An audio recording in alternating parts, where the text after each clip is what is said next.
le centre de Sylvie Lafuente, centre d'astrologie humaniste appliquée.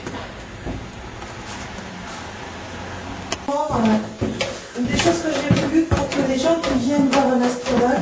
Donc là, la salle de consultation, oui. Ça c'est la salle d'attente, oui.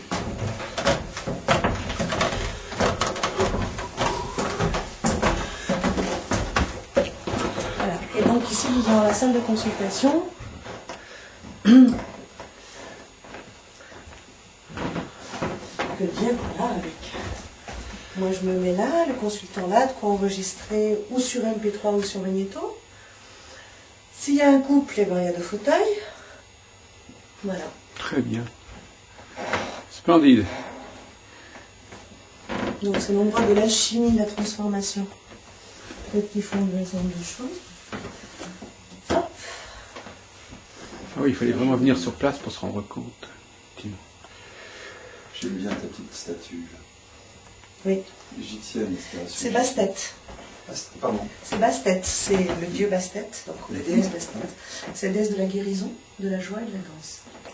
Et donc elle assiste à toutes les consultations. Ah bon, mais elle ne répète rien.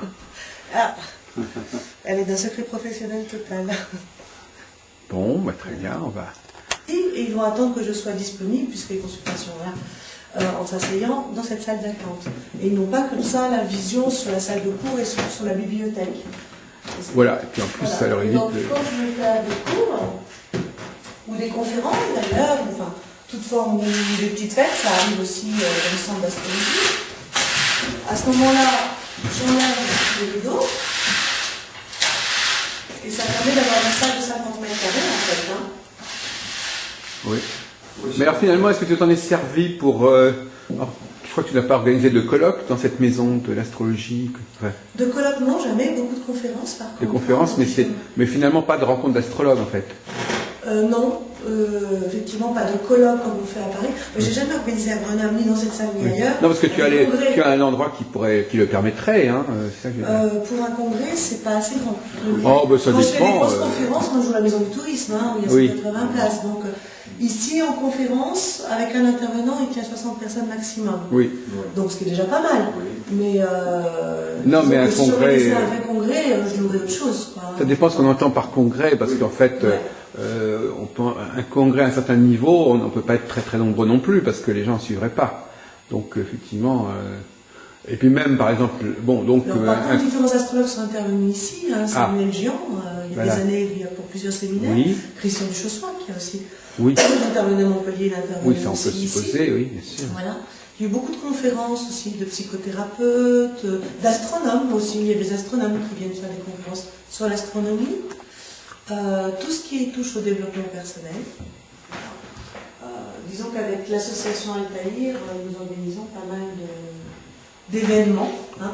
On a fait astroculture aussi avec la FDA en 98, mais je n'avais pas ce local encore. Non. Hein, donc on a fait beaucoup en extérieur dans différents endroits. Donc oui, j'ai eu une part à un moment vraiment d'organisation plus collective. Actuellement, je ne suis pas là-dedans. Non. Actuellement, je suis vraiment dans... Bah, vous voyez déjà, il y a géré un lieu qui est comme ça, j'ai énormément de cours. Et l'orientation que nous avons prise avec Christian il y a des années, c'est de faire des très bonnes formations, former des bons professionnels en consultation et en cours. Hein. J'ai la formation formateur aussi. Donc, pour pouvoir donner à la société des astrologues vraiment valables qui s'inscrivent dans la société. Bon, tu vas nous expliquer comment... actuelle. Magistrale. Voilà. Alors donc, tu disais que vous aviez, enfin bon, parce que moi je me suis beaucoup intéressé, à un moment donné, j'avais des élèves de Christian Duchossois, et j'avais compris qu'il avait une conception très structurée de l'enseignement. Il y avait je sais pas, c'est peut-être pas la même façon que tu as de travailler, mais enfin, je veux dire, il y avait des examens, il y avait des seuils, il y avait des exactement niveaux. La même façon, un niveau de rencontre avec Christian Duchossois était celui-là. C'est-à-dire que moi, j'ai été formée aussi en PNL, programmation neurolinguistique, et j'ai installé dans mes cours un enseignement vraiment très structuré, hein, avec des niveaux différents. Et effectivement, je suis aussi centre de formation. Il y a des examens. Et il faut savoir qu'entre nos deux écoles, l'astrologie structurale et l'astrologie humaniste appliquée, on a une reconnaissance mutuelle de nos examens. Oui. Ce qui veut dire on peut passer de l'une à l'autre ou comment qu'est-ce que ça veut dire reconnaissance mutuelle? On ne peut pas passer de l'une à l'autre, mais disons que c'est quelqu'un qui a passé les examens ici pourra rentrer dans un certain nombre d'années, oui, au même ça. niveau. Voilà, donc chez il y a Christian. c'est ça, il y a ce qu'on appelle, oui, comment ça s'appelle? Oui, enfin, c'est une des passerelles. Des passerelles, des homologations. Voilà. Ouais, c'est ça. Et donc, les examens ne sont pas du tout obligatoires parce que tous les élèves ne veulent pas les passer, bien sûr, mais ils ont la possibilité, en fin de troisième année, de passer un examen d'apprenti, qu'ils n'ont ou qu'ils n'ont pas. Voilà. Ils ont la possibilité de passer en fin de cinquième année un examen de technicien. Voilà. Et ils peuvent très bien ne rien passer du tout et continuer en atelier perfectionnement. Mais si. Excuse-moi, ça s'inspire un petit peu de degrés maçonniques qui vont jusqu'à la maîtrise. En 3 temps. Alors, l'idée n'était pas celle-là, n'était pas en référence à ça, mais en référence à une école avec des niveaux en tout cas. Dit apprenti, ensuite. Alors, qu'est-ce qui est apprenti, technicien. Et puis, alors après, il y a encore d'autres niveaux. C'est-à-dire que si les gens ont passé l'apprenti, le technicien, et qu'ils ont fait une psychothérapie d'au moins 2 ans, ils peuvent rentrer à ce moment-là dans la formation de consultant, qui est là une formation vraiment spécifique à la consultation, avec des vidéos de consultation, avec un travail très pratique sur la communication en consultation, sur le sens de la consultation. Voilà. Ça, c'est une formation qui dure 2 ans. J'enseigne. Non, mais je veux dire, ce travail sur... Non, en psychothérapie, je suis aussi psychothérapeute, mais en psychothérapie, je leur demande d'aller voir ailleurs. D'accord. Puisque moi, je suis déjà leur formatrice. Oui, tu as déjà beaucoup de casquettes, et donc... Et c'est déjà très important. Voilà. Donc, quand on est élève chez moi, on ne peut pas venir en thérapie chez moi. C'est un principe de vie. Voilà, c'est une éthique, une déontologie. Et puis, les personnes peuvent aussi, après, si elles veulent, faire la formation de formateur. Par exemple, aujourd'hui, je suis en train de former Marie de Conning, qui fait déjà des ateliers dans le centre, quasiment en fin de formation, voilà, pour formation de formateur, ce qui fait qu'elle pourra prendre ma relève dans les cours débutants, créer d'autres choses. Et l'idée, c'est d'essaimer en France. Oui, c'est tout à fait ça. Il y a une autre personne qui est déjà en formation formateur qui lui va travailler sur la Savoie. C'est très versant, parce que le Verseau est un être semence. Voilà. L'idée, c'est de créer un réseau peu à peu de gens qui pratiquent l'astrologie humaniste appliquée, qui vraiment est de l'astrologie humaniste, mais qui a un sens très pratique, concret et surtout très structuré. Excuse-moi, Jacques, est-ce que tu pourrais définir simplement ce que c'est l'astrologie humaniste? Oui. Alors, l'astrologie, l'astrologie, c'est ce qui est là depuis des millénaires, depuis le début de l'humanité, qui est vraiment le lien que nous avons entre notre vie intérieure et notre vie tout court et les positions planétaires. Humaniste, ça vient d'un regard, c'est le courant de d'un regard. C'est une astrologie qui est vraiment, qui porte toute son attention sur l'être humain et sur le développement de l'être humain. Ça ne nous intéresse pas de prédire de l'événementiel, ça nous intéresse peu de deviner les choses. Ce qui nous intéresse, c'est de permettre aux gens de se rencontrer vraiment et de se développer vraiment dans une philosophie plus vaste. Dan Rudhyar, s'inspirant des travaux de Conning aussi, bien sûr, a introduit dans l'astrologie, par rapport à l'astrologie traditionnelle, une notion de finalité aussi. C'est-à-dire que ça s'inscrit dans une continuité, dans un développement. Dans une recherche d'individuation. Oui, d'individuation, dans un processus d'individuation. Et donc ça, c'est quand même quelque chose de majeur, parce que ça introduit justement une perspective, je dirais, presque spiritualiste de la question. Ça ne se limite pas doucement. À une description. Jung n'était pas un spiritualiste, Jung était un psychanalyste. Fils de pasteur et très relié à la spiritualité. L'astrologie humaniste se réfère à Carl Gustav Jung, mais l'astrologie humaniste, ce n'est pas la voie jungienne, parce que je suis aussi quand même très branchée dans la voie jungienne. J'ai quand même fait sur la psychanalyse jungienne. Donc pour moi, c'est une référence de l'astrologie humaniste, et ça oriente l'astrologie humaniste vers le fait d'aller vers la recherche d'une individuation. Voilà. Et la dimension spirituelle, qu'on va retrouver dans l'astrologie humaniste, est vraiment le fait de répondre à ce que la nature ou à ce que le cosmos nous demande. C'est la responsabilité. C'est un peu cette histoire de la graine, une graine de chêne va faire un chêne. La semence, ils aiment bien la notion de semence, l'aspect humaniste. Exactement, j'en parle beaucoup. Alors pourquoi appliquer aussi? Oui, justement. Parce qu'astrologue humaniste, vous en trouverez pas mal. Voilà. Pourquoi est-ce que j'ai créé une école spécifique, Oui. on peut se demander ça. C'est parce que dans mon parcours, j'ai été formée en astrologie humaniste, mais aussi j'ai été formée à d'autres écoles. Et qu'une des questions qui s'est posée à moi, c'est comment concrètement on aide les gens de façon beaucoup plus pratique dans leur vie. Et c'est là où, en parallèle d'un travail longien, j'ai aussi fait une formation de programmation neurolinguistique, et en tant que master, et en tant que psychothérapeute, et que j'ai vraiment orienté l'astrologie humaniste vers comment on l'applique concrètement, comment vraiment on va aider les personnes dans toutes les questions de la vie, que ce soit une orientation professionnelle, que ce soit des questions de gestion, par exemple, financière, que ce soit par rapport à l'éducation des enfants, que l'astrologie vienne vraiment dans une réponse d'aide, de guidance par rapport à la problématique. Ce qui n'était pas le cas des autres enseignements d'astrologie humaniste, tu trouvais? L'astrologie humaniste parfois plane un peu. J'ai rencontré beaucoup de philosophie, voilà. J'ai rencontré parfois peu de rigueur technique. Et moi, je suis quelqu'un d'assez rigoureux sur le plan technique, d'assez structuré, par exemple. Et on ne peut pas lire n'importe quoi, n'importe où. Je ne parle ni de Rudien ni de Rupertier, là, mais je parle de beaucoup de mes collègues où, effectivement, parfois, l'interprétation est un peu brouillon, je dirais. Ouais. Oui, tu as le ressenti de besoin, si je comprends très bien, philosophique. Et moi, je suis avant tout une philosophe, ça c'est très clair. Oui. L'amour de la sagesse, c'est ce qu'il y a derrière. Mais les gens, quand ils ont des problèmes dans la vie concrète, d'éducation de leurs enfants, par exemple, ou de gestion de leur vie, de l'orientation professionnelle, on ne peut pas leur donner de la philosophie en face ou des grandes idées. Il s'agit de pouvoir répondre concrètement à quel est le chemin qui va pouvoir vous aider, vraiment. Voilà. Et donc moi j'ai orienté, mais c'est de l'astrologie humaniste, moi je m'inscris quand même dans ce courant, plus vraiment de pouvoir, de façon rigoureuse, technique, concrète, j'ai une façon d'interpréter très très rigoureuse en fait, de pouvoir répondre aux questions des personnes. Donc tu t'attaches à incarner, donner de la chair à des idées, des principes, qui dérivent de l'astrologie. C'est ça. Mais le ciel et la terre. Exactement. Peut-être qu'il y a certains qui pourraient te reprocher justement de vouloir attendre trop de l'astrologie, parce qu'en fin de compte c'est bien ça le problème, c'est que quand on reste un petit peu dans les abstractions, ça veut dire qu'on considère qu'au-delà on n'est plus dans l'astrologie. C'est-à-dire qu'au-delà, c'est d'autres facteurs qui rentrent en jeu. Toi, par contre, tu pousses l'astrologie jusqu'au bout. Voilà, moi, ce n'est pas d'autres facteurs qui rentrent en jeu. Oui, mais justement. Et la capacité Oui, c'est pour ça que je te dis. C'est pour ça que je te dis. C'est ça qui te distingue. Pour pour beaucoup d'astrologues humanistes, il y a un moment donné où ils s'arrêtent.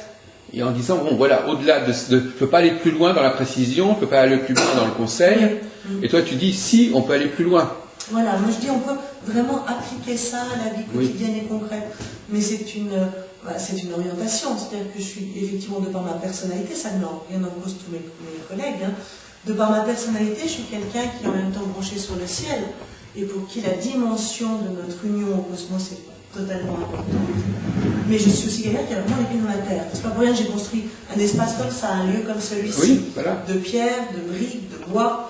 Voilà, il faut assumer jusqu'au bout son projet. Voilà, mais ça fait partie de qui je suis. Oui, justement, mais c'est bien ça. Avec un esprit concret, avec un esprit très ancré dans l'incarnation.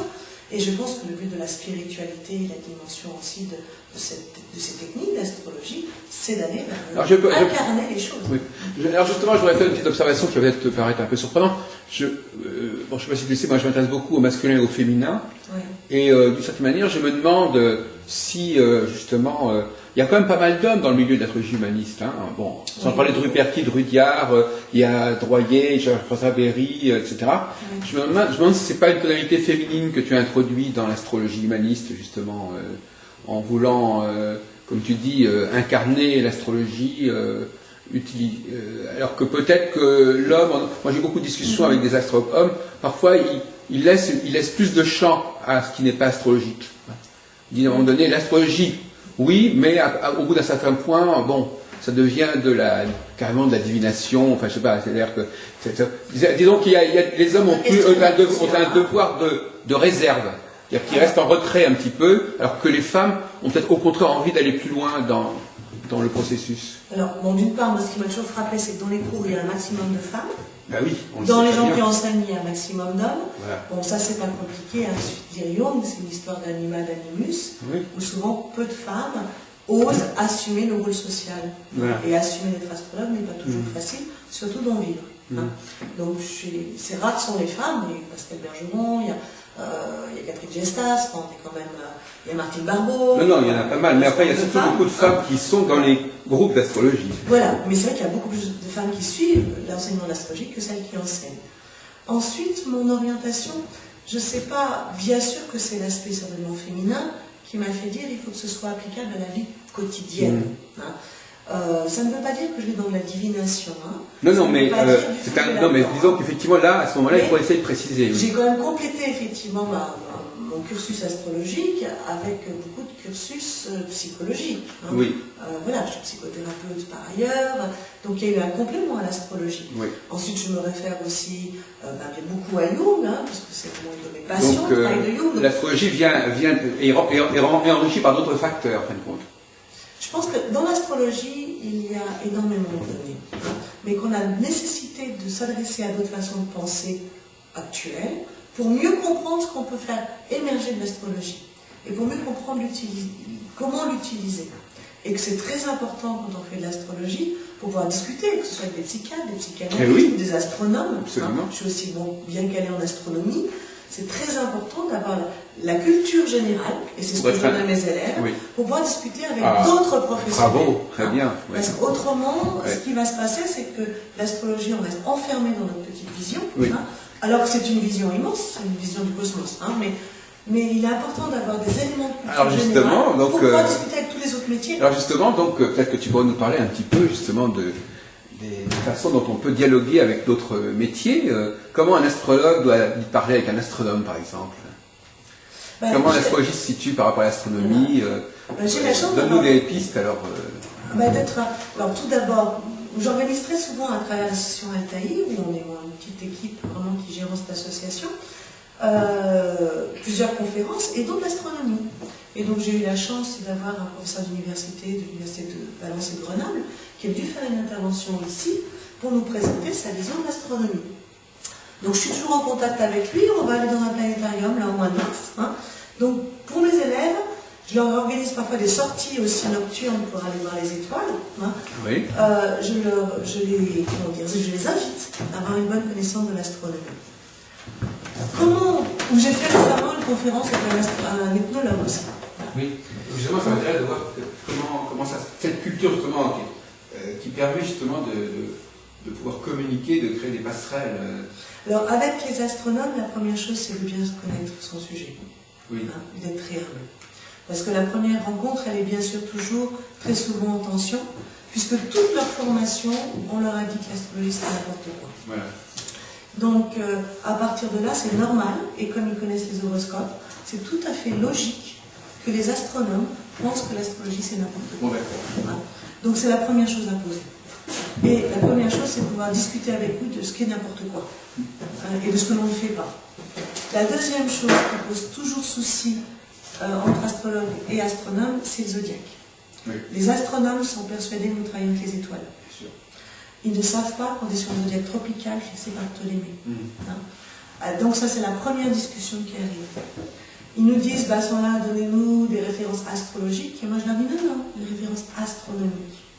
Il y a des thèses universitaires qui existent sur Ptolémée et qui existent sur le fait que Ptolémée fixait le zodiaque. Donc je leur donne des références de thèses astronomiques pour leur montrer déjà que leur propre histoire, ils ne la connaissent pas bien. Toujours les bases terrestres que tu dois suivre. Voilà. Et donc, du coup, là, vous avez soudainement un astronome, je l'ai vu à plusieurs reprises, qui dit « Ah, mais j'ai pas affaire à ce que je croyais ». Il pense avoir affaire à des gens qui ne connaissent pas l'astronomie. Il pense avoir affaire à des gens qui sont crédules et souvent sans culture. Et soudainement, quand il se trouve en face de quelqu'un qui n'est ni crédule ni sans culture et qui fait référence à des thèses d'astronomie, ça change la donne. Mais enfin, moi je comprends très bien, mais cela dit, c'est un point d'histoire de l'astronomie. Et de l'astrologie. Oui, mais enfin, je veux dire, la science astronomique n'a pas, bon, c'est ce que j'appelle de la méta-astronomie, c'est-à-dire que la science astronomique même si un astronome a pensé ceci ou cela à une époque, ça ne change rien sur le plan scientifique. Je veux dire. Si, ce qui change déjà énormément, c'est qu'ils pensent qu'on travaille sur des étoiles. Il y a eu des erreurs d'astronomie. Et ce qui est délirant si vous faites de l'astronomie, d'ailleurs, et que d'un seul coup, ils s'aperçoivent qu'on travaille sur l'écliptique. Et ça, l'écliptique, ils travaillent beaucoup avec. Et donc, c'est déjà une base de données de travail qui est très importante à poser avec eux.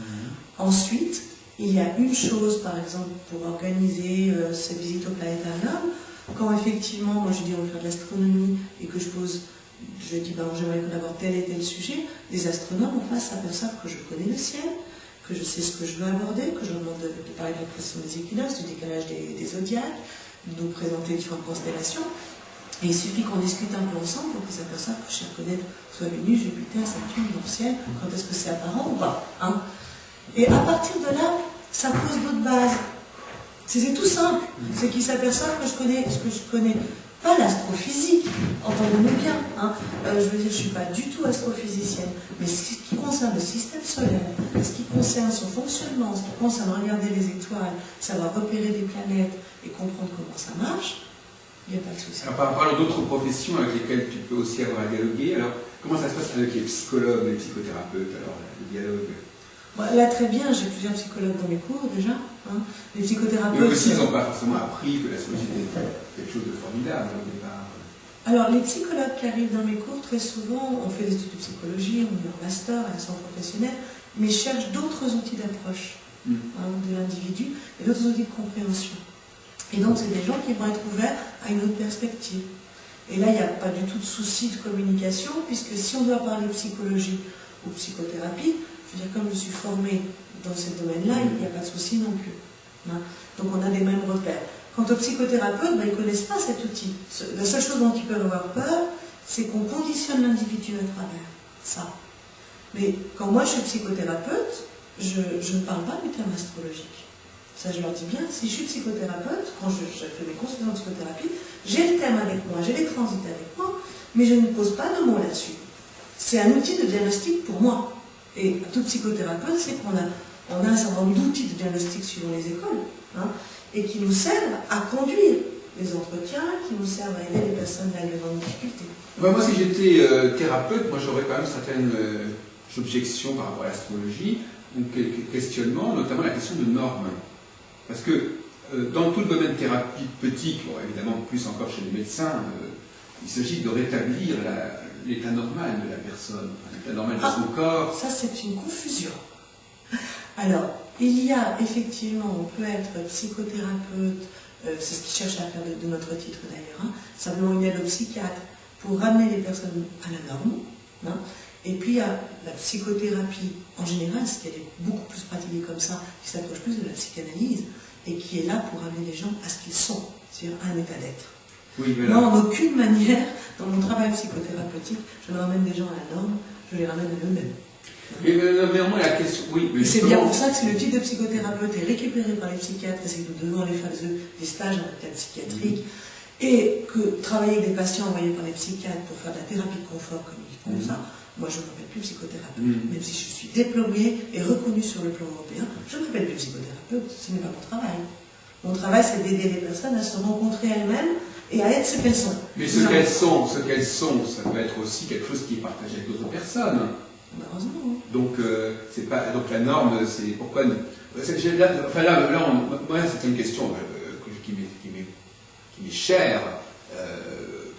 Malgré tout, alors on va poser le problème d'une manière autre. Quel est le but de l'astrologie en fait, par rapport à la personne?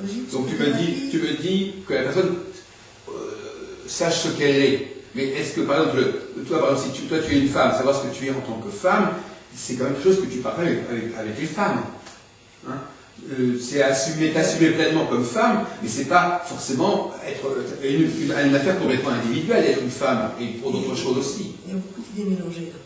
Alors d'abord, c'est par l'astrologie de psychothérapie.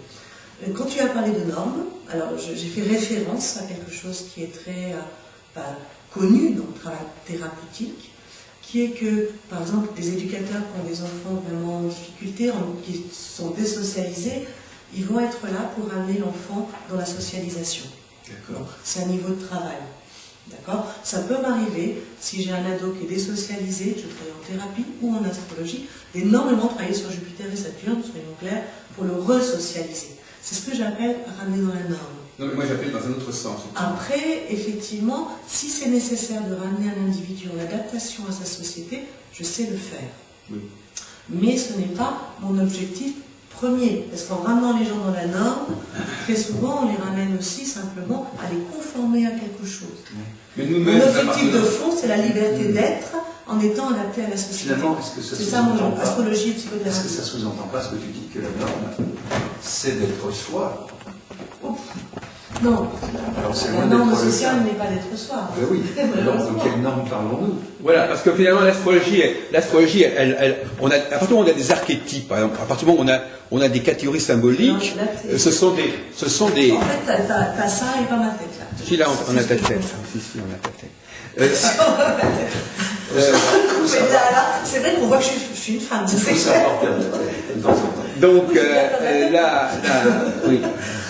Je sais pas si c'est le moment de perdre la tête. À partir du moment où l'astrologie est quand même porteuse, disons, de catégories. Par exemple, on va prendre des exemples très simples, comme par exemple être bélier ou être jupitérien, etc. Bon, on peut trouver une espèce, on peut se rapprocher d'un idéal lié à son signe, à sa planète, dont on a pu être perturbé ou on a pu s'éloigner pour des raisons qui tiennent à des influences diverses, des miméties, etc. Et ça, là, c'est une norme archétypale, si tu veux.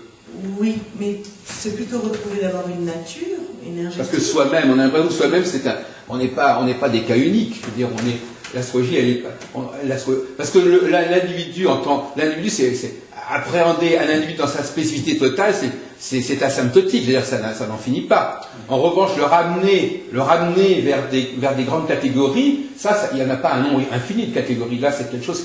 La question de savoir si l'astrologie doit descendre vers l'individualité ou est-ce qu'elle doit faire remonter la personne vers les archétypes et vers les grands symboles, les grandes catégories. Et là, quand on remonte, remonter, c'est forcément aller vers la norme, quelque part. Pas au sens social du terme, mais au sens d'appartenir à un groupe et d'être en affinité avec le groupe auquel on appartient fondamentalement. Oui, là, c'est vraiment un autre sujet. Alors, il faudrait préciser les mots à ce moment-là. Si on parle de normes sociales, pour moi, l'astrologie, ça monte et ça descend. C'est-à-dire qu'il y a retrouvé les archétypes fondamentaux qui nous ont fondés, et ça c'est très bien, les réactiver parfois et leur donner pleinement leur place, parce qu'elles sont dans notre inconscient, mettre le plus possible de conscience sur ces archétypes qui nous animent. À ce moment-là, on remonte à quelque chose qui nous ramène à une appartenance à quelque chose de plus vaste, qui est le système solaire, ou qui est les archétypes que nous partageons tous. Donc ça, on monte. Et ça, c'est une grande part de guérison de l'astrologie. C'est une grande part de réactivation de l'énergie psychique des personnes. Et archétypale. Et archétypale, donc du coup, on va mobiliser. C'est aussi notre famille fondamentale. C'est ça. On retrouve l'appartenance à la famille humaine, aux archétypes humains, l'appartenance sociale et à la terre. Donc en ce sens-là, c'est pas du tout une norme, c'est une appartenance. C'est notre ADN spirituel. On ne laisse pas l'individu à lui-même. C'est ça que je veux dire. Et puis, après, attends, je finis de répondre à ta question, parce qu'elle était grande, ta question. Il y a plein de choses dans ce que tu dis. Voilà, et bien prends ton temps. Et puis, ensuite, on redescend. Bien sûr. Voilà. C'est-à-dire que la personne ayant réactivé tous ces archétypes et cette appartenance va pouvoir mieux assumer qui elle est de façon individuelle. Oui. Et là, pour moi, chaque personne est individuelle. Et en cela, je m'inscris totalement chez les humanistes. Chaque terme est individu et individuel. Ça veut dire que la personne va manifester d'une façon tout à fait particulière ses archétypes, dans sa vie concrète, dans sa façon de travailler, dans sa façon d'utiliser l'enfant, dans sa façon d'être assez close. Là où l'astrologie peut aider, justement, c'est d'aider à faire mieux le lien avec cette famille archétypale, de pouvoir l'actualiser dans sa personnalité actuelle. Finalement, ces archétypes nourrissent une possibilité de prise de conscience de ce qui est en arrière-plan de l'individu, mais finalement, c'est ça sert fondamentalement. C'est ça. Faire attention aussi au sens jungian du terme, on ne peut pas faire une inflation mythique non plus, évidemment. Mais en attendant, moi je trouve que ça fait partie de la noblesse de l'astrologie, de pouvoir désigner à l'individu les arcanes majeurs, archétypaux, qui constituent son moi profond. Ça, c'est très important. Alors, je voudrais qu'on passe à... Tu me dis que tu rencontres aussi des ethnologues. Alors, parce que moi, en tant que les anthropologues, les ethnologues, il y a aussi une façon de leur parler de l'astrologie, et notamment comment elle est apparue, cette astrologie, comment elle est née. Est-ce que c'est quelque chose qui a été inventé par les hommes? Est-ce que c'est quelque chose qui est né de l'organisation des sociétés, ou est-ce qu'au contraire, c'est quelque chose qui a été observé dans le ciel? Enfin, quel est le schéma d'apparition de l'astrologie que tu proposes à tes élèves, mais que aussi tu défends quand tu rencontres des gens qui appartiennent aux sciences sociales? Alors, encore, il y a plusieurs questions. Bon, ma rencontre avec un ethnologue, c'est tout simplement parce que des étudiants de sociologie sont venus dans mes conférences, qu'ils ont trouvé mon travail intéressant. Justement, et que c'est des gens, effectivement, qui ont organisé une rencontre avec un ethnologue qui a travaillé sur toute la question de l'astrologie, de la voyance et tout ça. Ah oui, ça. Donc on a fait une co-intervention où moi j'ai parlé de l'astrologie, où lui il a parlé de son travail, de sa recherche à propos de la place justement de différentes pratiques, et pour lui mélanger voyance et astrologie. Voilà. Et il s'avère qu'on s'est fort bien entendu et que voilà, c'était assez marrant cette intervention, cette co-intervention. Et ça permet effectivement d'être en lien avec l'université de Grenoble, sociologie, ethnologie, et de faire connaître l'astrologie. Ceci dit, le lien entre l'astrologie et la voyance dont tu parles est intéressant. Parce qu'en fait, la pratique de la lecture symbolique, justement, aide certainement, en tout cas je peux le constater moi-même en tant qu'astrologue, à libérer, à se relier à des images, à un moment donné, à un niveau d'image qui intervient, qui vient à un moment donné, parce que au bout d'une certaine pratique, on quitte le raisonnement purement déductif, et il se passe quelque chose de l'ordre de l'image. Alors, ça c'est un sujet délicat. Oui, c'est un sujet délicat, et puis surtout j'aimerais bien que vous ne posiez pas 36 000 questions à la fois, parce que je n'ai pas fini la réponse là, et on va ailleurs déjà. D'accord. Donc, ta réponse c'était qu'est-ce que j'enseigne à propos de la raison de l'astrologie? Oui, voilà. Ça, j'ai pas pu y répondre. Non, mais tu as répondu sur la question de l'ethnologue. Voilà. Donc, au niveau de l'ethnologue, tu as posé le problème de l'astrologie et de la voyance. C'est pour ça qu'Alain Gauthier parle de ça. Ça montre ma façon aussi d'enseigner, c'est-à-dire je ne suis pas sur 10 000 idées à la fois, parce qu'après on part un peu n'importe où. Donc je vais revenir à la question historique de l'astrologie. Et pour te répondre rapidement, comment dire, moi je fais une séparation entre la pratique de l'astrologie, qui est une pratique de connaissance et de technique, avec une rigueur d'interprétation que j'enseigne et pour laquelle je suis reconnue par mes élèves, quand ils vont voir ailleurs, quand ils aller voir d'autres astrologues, ils disent c'est vrai que c'est très différent. Donc je dis, quand on interprète, on lit quelque chose. Et je fais une différence avec des capacités, des dons que tu as peut-être, ou d'autres ont, qui sont des dons de voyance et de flash. Mais pour moi, je pense que c'est important de différencier les deux. C'est-à-dire que là, je suis en train de lire un thème, et là, j'ai un flash personnel. Voilà. Par contre, évidemment, la lecture symbolique, le travail sur les archétypes, le fait de recevoir des gens tous les jours, développe une intuition, une perception, une finesse. Mais je différencie bien les deux entre des dons de voyance qui sont spécifiques à certains types de personnes, et puis la pratique de l'astrologie. Si je peux me permettre de répondre maintenant à ce que tu dis, de réagir, c'est un art d'interprétation, l'astrologie. Donc il ne s'agit pas de se conduire constamment de façon rationnelle, il faut une base effectivement rigoureuse. Ça, je n'en disconviens pas, mais en même temps, c'est un art d'interprétation. Et là, à ce niveau-là, on change de niveau. C'est un niveau qui peut être de voyance, c'est un niveau qui peut être prophétique, c'est un niveau qui peut être celui du démiurge, mais c'est un niveau d'inspiration. Il y a un phénomène d'inspiration. C'est un art, bien sûr, c'est un art comme la musique. Le musicien n'a pas de flèche, par contre, c'est un art comme la médecine. Oui. Donc il y a tout notre être et notre âme qui est impliqué dans la lecture astrologique. L'un n'empêche pas l'autre. Voilà, l'un n'empêche pas l'autre. C'est la clé de l'astrologie. Donc on va revenir à la question de l'enseignement, en fin de compte, parce que il y a une question qui est sous-jacente, qui revient un peu à ce qu'on disait. Bon, enfin, premièrement, donc la question de savoir quelle image de la naissance de l'astrologie tu défends. Et tout donc ça. pour moi, c'est très simple. L'astrologie est née avec le premier mot. C'est-à-dire que l'astrologie commence à partir du moment où le soleil se lève, je me lève, le soleil se couche, je me couche. Et si on vit dans la nature, je suis bien très proche de la nature, c'est évident que le lien au rythme cosmique vient de par notre nature profonde. C'est-à-dire que le simple fait de faire ce lien, le soleil se lève, je me réveille, si vous avez dormi dans le désert, si vous avez dormi dans une forêt, Le soleil se lève, vous ne pouvez pas ne pas vous réveiller, ce n'est pas possible. Hein. C'est corporel le réveil. Et donc l'astrologie pour moi est née de ça. Bien sûr, je parle du soleil, c'est le plus simple. C'est le mythe des bergers chaldéens, c'est ça, Il n'y a pas de révélation pour moi de l'astrologie, c'est une expérience sensorielle, émotionnelle et physique qui fait un lien direct. Après la lune, mais c'est très très simple, déjà le fait de voir ces cycles de 28 jours, de voir la différence de l'état, quand la lune est pleine par exemple et qu'on peut marcher dans la forêt, ou qu'il n'y a pas de lune, on ne peut pas se déplacer, forcément tout ce qui se passe dehors se passe aussi dedans. Hein. À la pleine lune, je peux marcher, je peux me déplacer. À la pleine lune, les animaux se déplacent. À la pleine lune, je peux chasser. Hein. Et à la pleine lune, je peux faire des rituels de pleine lune aussi. Hein. Donc, et pour les autres planètes, c'est un peu plus compliqué quand même. À partir de là où, effectivement, dans le ciel, on trouve un ordre de temps, et un ordre de temps qui ne bouge pas. Les saisons se transforment.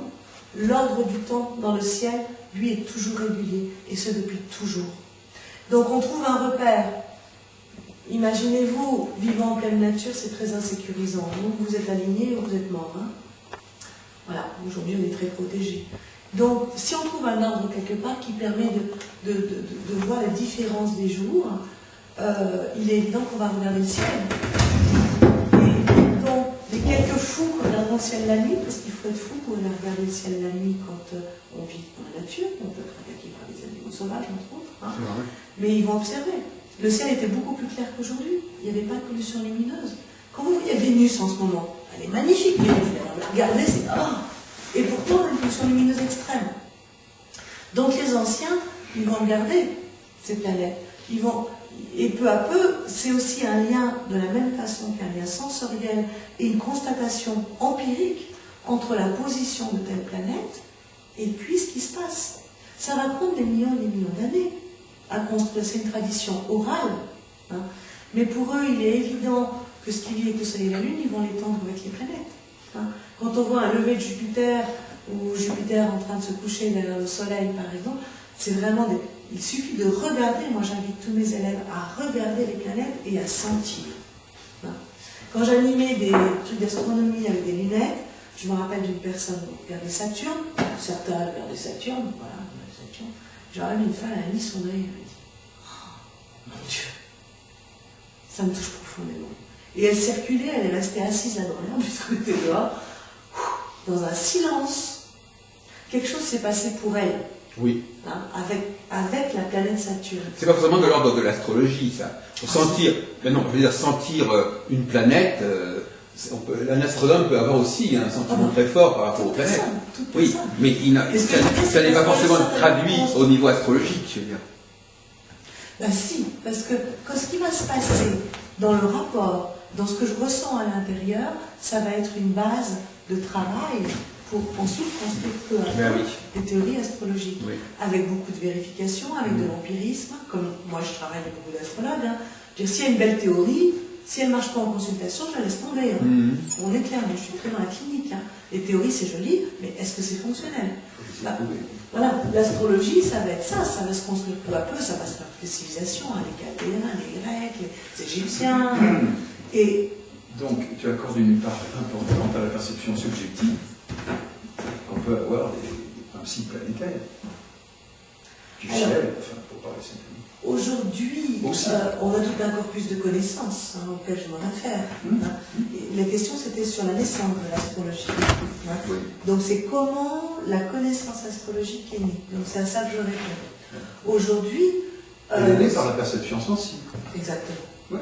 Ça me fait penser aux prêtres assyro-babyloniens qui étaient appelés les adorateurs des étoiles, et qui s'allongeaient dans l'herbe pour percevoir la qualité des étoiles fixes, desquelles, de cette perception-là, ils en ont tiré des axiomes aussi, des prédictions. Oui, mais il y avait aussi une forme C'est la part sensible. Moi, ça. Moi, je suis très lié à la nature aussi, j'accorde à cette place. Maintenant, voilà, l'astrologie, c'est pas que subjectif non plus, on est bien d'accord. Hein. Mais c'est important de pouvoir ressentir avec tout son être. C'est ça. À part, par exemple, ici, j'ai donné le corpus de connaissances de l'astrologie, donc qui se réfère à différents niveaux historiques, et puis qu'est-ce qu'on en a déduit avec des millénaires. Voilà. Mais j'invite effectivement tous mes étudiants, tous n'y vont pas, à aller s'allonger dans l'herbe Hein. L'été, quand j'anime des stages, je les emmène. Voilà. L'hiver, j'ai plus de mal parce qu'ils ont tous froid. Que quelques courageux, hein. Mais pourtant l'hiver, le ciel d'hiver. Le froid fait partie de l'expérience de l'hiver. Bien sûr, quand on voit Orlon, Sirius, ça, c'est tellement magnifique. Mais bon, voilà, c'est comme ça. Donc je les invite à se remettre dans la peau. Quand je dis des premiers hommes, c'est parce que je reviens vraiment, même avant les Assyro-Babyloniens, à la vie tribale et à la vie des grottes. Hein. Puis après, ça s'est construit, bien sûr. Mais je les invite à ressentir ça. Bien sûr. Voilà. Donc, pour retrouver, pour l'astrologie, c'est naturel. C'est quelque chose, c'est dans la nature. C'est bien sûr ensuite une philosophie, c'est bien sûr encore plus de connaissances, c'est bien sûr toute une conceptualisation des choses. Et voilà, et j'enseigne comme ça. Mais l'origine de l'astrologie, pour moi, c'est la nature. Et alors, en ce qui concerne le zodiaque et les saisons, par exemple, est-ce que tu viens de nous parler de l'hiver, de l'été, etc. Mais est-ce que tu attaches beaucoup d'importance justement aux saisons avant d'aborder le zodiaque? Moi, je veux dire, quelle est la place du processus saisonnier dans ton enseignement des symboles zodiacaux? Je suis très prudente avec les saisons, parce que, en fait, le zodiaque, il est créé par le cycle de la Terre sur l'écliptique. D'accord. Et le zodiaque, il est réel autant en Amérique du Sud que ici. Alors, le lien avec les saisons, c'est vraiment un lien du bassin méditerranéen. Hein. C'est le lien de notre culture occidentale. Mais l'archétype même du zodiaque, il fonctionne pour toute la Terre. Oui. Donc, il est important de faire le lien aux saisons, parce que c'est notre perception sensorielle et que nous vivons ici. Oui. Mais il est important aussi de s'en détacher, parce que autrement, on inscrit l'astrologie que dans l'Occident. Mais alors, d'où viendraient à ce moment-là les symboles zodiacaux? La succession des signes zodiacaux, si elle n'est pas liée au processus saisonnier. L'énergie que la Terre traverse sur l'écliptique, solstice, équinoxe. Oui, voilà. Ça, donc on est bien. Voilà. Et on est sur des phases de traversée de l'écliptique. Ça ne change pas. Et ça, avec les astronomes, ils comprennent bien, par exemple. Sauf que ceci, ça peut être aussi bien le Cancer que le Capricorne. Absolument. Que même si tu peux me permettre, la dégradation des saisons qui peut être un peu provoquée apparemment en surface par les troubles écologiques, ça ne change rien. Là, de toute façon, le 21 mars, c'est le printemps, il y a une certaine qualité de soleil qui est apportée à ce moment-là, qu'il y ait une masse nuageuse qui intercepte ça. Ça, c'est un autre problème.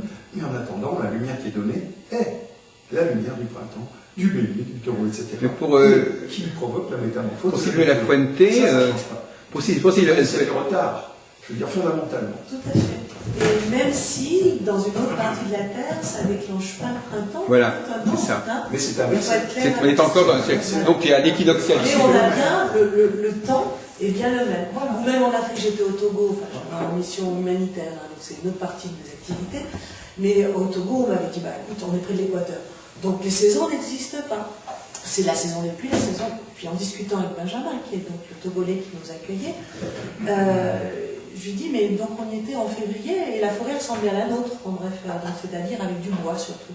Et il me dit, mais tu sais, dans quelques mois, ça sera tout fleuri ici, il faudrait que tu reviennes. Je lui dis, dans quelques mois, ça veut dire au printemps pour nous. Il me dit, ben oui. Et je lui ai fait expliquer les saisons au Togo, donc près de l'équateur.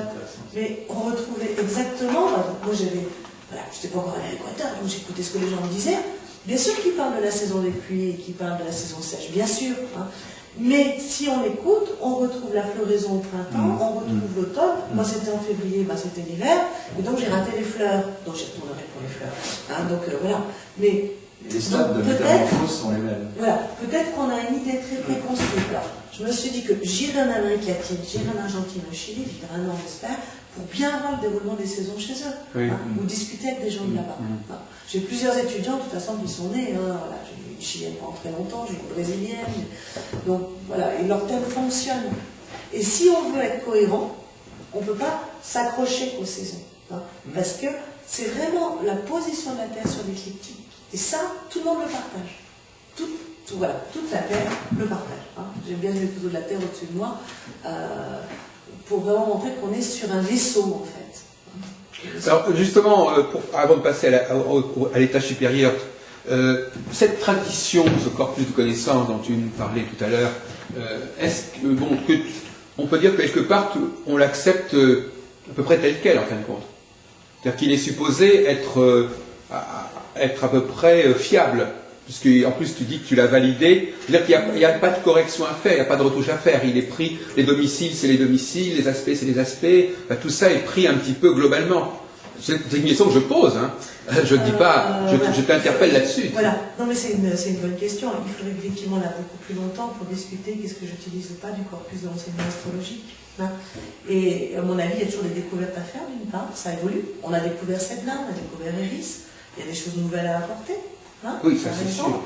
Il y a parfois des choses à remettre en activité, comme effectivement les domiciles, bien sûr les exils, tout le monde travaille avec, mais les exaltations et les chutes sont souvent un système incomplet. Moi je suis avec un système complet qui vient dans les romans. Enfin, je vous donne un exemple technique. Très bien. Ça veut dire que par exemple, le travail sur les aspects, je l'ai beaucoup fait évoluer, l'enseignement sur Uranus, Neptune, Pluton, il y a énormément de choses qui sont liées dans cette école, aussi dans l'astrologie structurale d'ailleurs, mais on a une façon très spécifique de travailler avec ça.